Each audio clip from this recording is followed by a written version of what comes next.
সেনাবাহিনীর অবসরপ্রাপ্ত মেজর সিনহা মোহাম্মদ রাশেদ খান হত্যা মামলায় আসামি ওসি প্রদীপ কুমার দাস ও বাহারছড়া পুলিশ তদন্ত কেন্দ্রের পরিদর্শক লিয়াকত আলীকে মৃত্যুদণ্ড এবং অপর 6 আসামিকে যাবজ্জীবন বহাল রেখেছেন হাইকোর্ট। আসামিদের ডেথ রেফারেন্স ও আসামিদের করা আপিলের বিষয়ে আজ এই রায় দেন কয়েকজন পুলিশ সদস্য।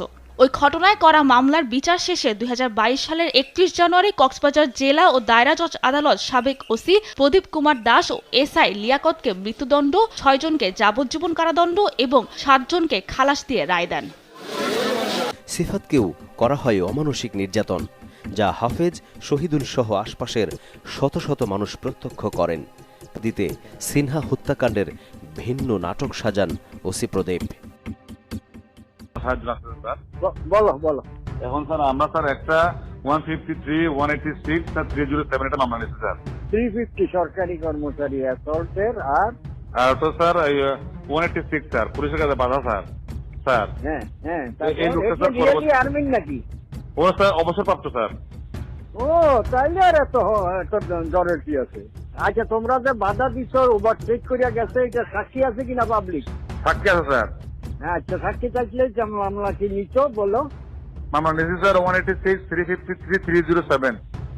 307 এইটার মধ্যে পেয়ার দিয়ে দিবা যে ওইটা মার্ডার হয়ে গেছে আর কি। হাত উঁচু করে যখন এভাবে থাকছে, মনে করেন এর সে আর কিছু করার নাই।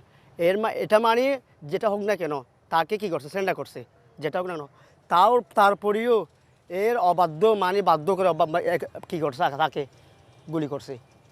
ওই ব্যক্তিটা তখন মানে বাঁচে আছে আর কি, তখন পানি চাইছিল, আমি নিঃশ্বাস দাও, আমাকে পানি দাও, পানি খুঁজতেছে আর কি।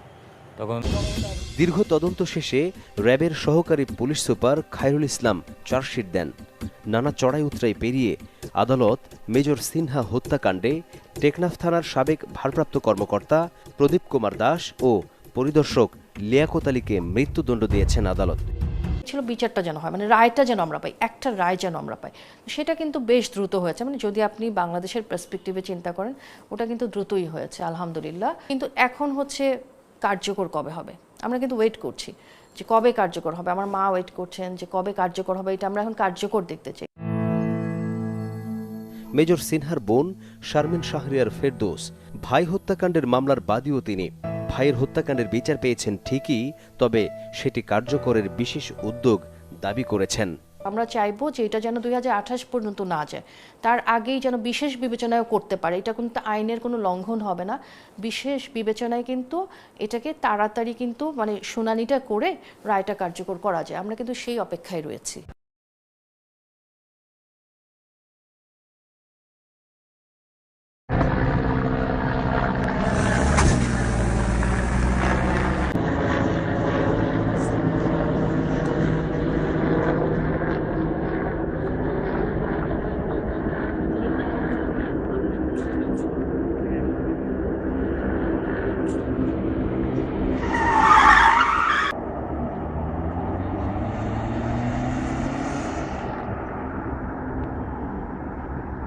কয়েকজন পুলিশ সদস্য।